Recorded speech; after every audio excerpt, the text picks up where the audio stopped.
मित्रांनो, मी आता आलेलो आहे चेन्नई या ठिकाणी। चेन्नईला अतिशय चांगलं असं शहर म्हणून ओळखलं जातं। या ठिकाणी मला सगळ्यात आवडलेला पार्ट म्हणजे स्वामी विवेकानंद हाऊस म्हणून अतिशय छान असं मेमोरेबल ठिकाण बनवलेलं आहे। हे आहे चेन्नई महानगरपालिका आणि त्याच्या जवळच जे काही स्टॅच्यू वगैरे आहेत तर त्याच्या जवळ स्वामी विवेकानंद यांचं अतिशय छान असं स्मारक म्हणा किंवा स्वामी विवेकानंद हाऊस नावाचं एक छान असं ठिकाण आहे।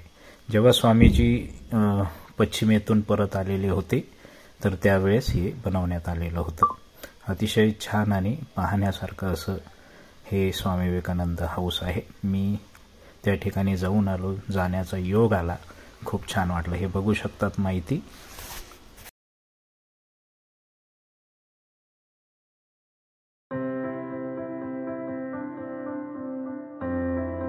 तुम्हालाही जर अशी संधी मिळाली तर नक्की या विवेकानंद हाऊस ठिकाणाला व्हिजिट करा। थँक्यू।